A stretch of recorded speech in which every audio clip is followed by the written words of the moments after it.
Hey everybody, Nick here, and today I want to talk about how to disassemble and maintain the Lionsteel SR2.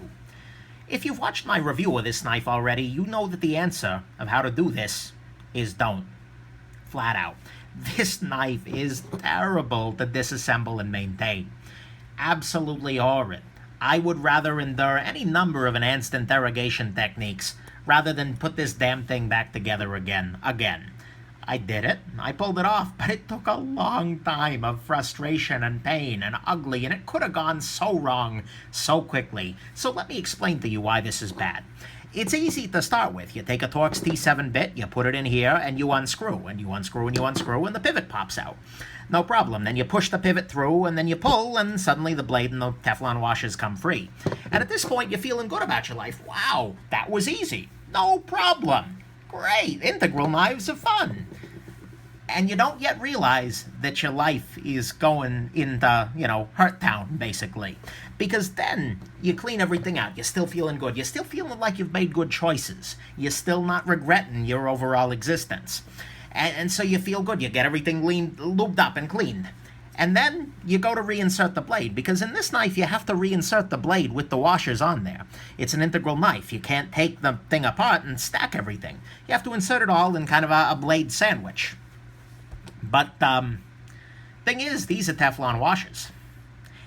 And so they're not going to want to insert. The spirit is willing, but the flesh is weak. If you try and slide those into a cavity, guess what? They're just going to crumple and fold. And if you fold your Teflon washers, you're out a set of Teflon washers. You're making an embarrassed call to Lionsteel, but that's bad enough that you're trying to shove flexible washers into a constrained space. But worse still is the fact that this little kind of Y-shaped thing that's holding the blade in the integral is actually under tension. There is a force being applied that pinches these together. And so when you take the blade out, they come closer together. And that means that the blade and the washers do not fit in there unless you pry those apart. So you're now trying to pry apart, in a way that won't overextend them, these two chunks of aluminum. And this is solid aluminum, might I remind you. You're probably going to have to take out the stop pin, which you do here.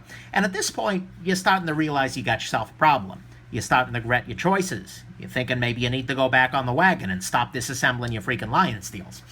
But it then gets worse, because you're trying to pry, and in my case, I was using a chunk of folded up cardboard box to try and wedge it apart there without damaging the anodization, because the anodization is a little bit fragile here. And then you're trying desperately to squeeze those little washers in there, but the thing is that Teflon washers, they're flexible. You can't push them around. If they were actual metal washers, and you could see them through the hole, you could maybe use your little tool here to slide the washer a little bit further onto the blade. But you can't. So instead you have to spread it a little bit wider, but you can't spring it. But you have to spread it a little wider. And then maybe if you shift the blade in a certain way, you can move the top washer. And then you get the top washer in line. You think, okay, I'm in business. But the thing is, no. You're disassembling a Lionsteel. You've made a very, very bad choice. Or at least one of their integrals. And so you descend into the further hellscape because the other side has come out of alignment. And so now you're trying to hold the first washer with the screwdriver and then desperately, or using the pivot ideally, hold the first washer, but then you've lost the ability to move the blade, to move the washer, and you're rotating the blade. And you're just, at this point, you give up. You start crying. You reach the next stage, which is denial. Oh, my God, I can't have taken this knife apart. Why could I have taken this knife apart? That doesn't make any sense. Come on. And then you hit the next stage, which is anger, and then your grief, and then eventually you resign yourself, and you just push, and you push, and you push, and then a couple hours later, maybe, you get the washer back in freaking alignment there. This is all easily avoidable. Had they just used actual washers rather than these Teflon pieces of crap, we'd be okay. But the simple fact is that right now, you do not want to disassemble this knife. I do not want to disassemble this knife. In fact, I would venture to guess that Lionsteel does not want to disassemble this knife. This is just terrible. So the answer to how to disassemble this is just don't. If it gets grimy, put some dish liquid in here, under the sink, and just go back and forth, back and forth, back and forth like that. Hope that it'll clean out. Try it again, back and forth, back and forth. It's a stupid process, but it does the trick. Back and forth, back and forth, back and forth. And eventually you might get it clean enough and you put some freaking oil in there and you call it a day. And you realize that even with that pain in the neck, you made better life decisions than trying to take this thing apart.